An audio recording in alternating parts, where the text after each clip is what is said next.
वास्तव में गुलामी की मानसिकता आज भी इस कदर हम पर हावी हो गई है कि हम ये भूल ही गए कि नहीं,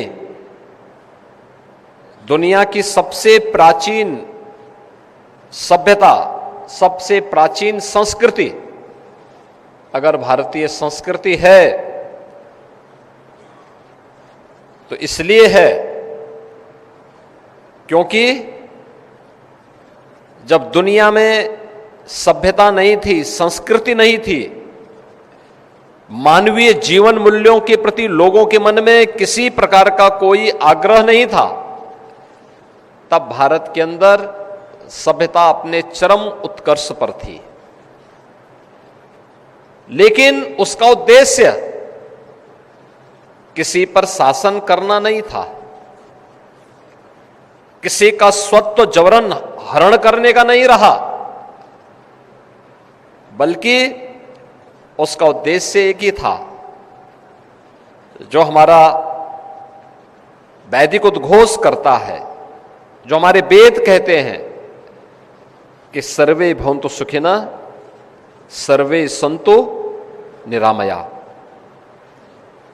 अगर इसका नया रूप दे सकते हैं जिसको प्रधानमंत्री मोदी जी ने कहा कि सबका साथ और सबका विकास, जिसको हमारी ऋषि परंपरा ने कहा कि जियो और जीने दो, ये जियो और जीने दो, यही सच्चा लोकतंत्र है और ये भारत ने दिया है, किसी और ने नहीं दिया है।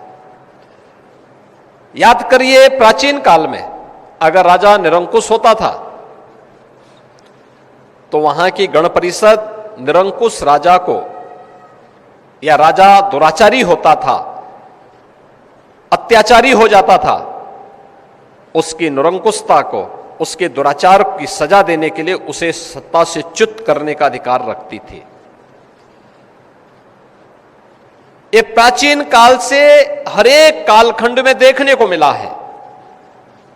ये भारत की परंपरा इस रूप में चली है और वह वैदिक कालखंड रहा हो, रामायण का कालखंड रहा हो, या उसके उपरांत हम महाभारत कालीन समय में भी देखते हैं। अनेक ऐसे उदाहरण हैं हमारे सामने जो लोकतंत्र के प्रति, यानी लोकतंत्र की परिभाषा भले ही अमेरिका से आई होगी,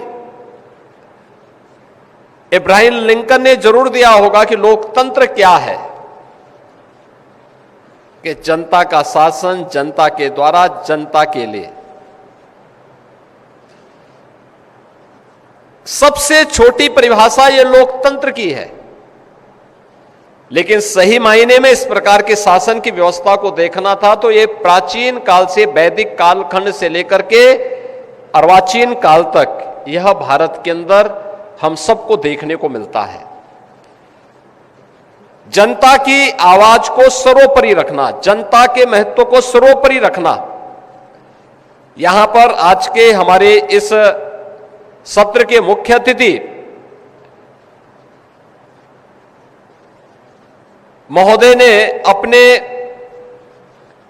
उद्बोधन में इस बात का स्पष्ट उल्लेख किया कि एक राजा का दायित्व क्या है, प्रजा का सुख ही राजा का दायित्व है। आचार्य चाणक्य ने इस बात के लिए तत्कालीन सत्ता को आग्रही बनाया था। भीष्म पितामह ने जब युधिष्ठिर को राजा के बारे में उनके कर्तव्यों का एहसास कराया तो भी यही इसी बात का एहसास कराया था। और उससे पहले भी अगर आप रामायण कालखंड में जाकर के देखेंगे तो भगवान राम ने भी अक्सर सह जनता की आवाज को ही महत्व दिया। यह लगातार चलता रहा और आज भी भारत ने इस बात का उल्लेख किया। भगवान कृष्ण ने कभी अपने को राजा नहीं कहा, उनकी एक गण परिषद थी। उस गण परिषद में जो उम्र में सबसे वरिष्ठ थे वो उसके प्रमुख के रूप में काम करते थे। और फिर वह उसके अनुसार अपना व्यवहार करते थे। आम जनमानस की वहां सुनवाई होती थी।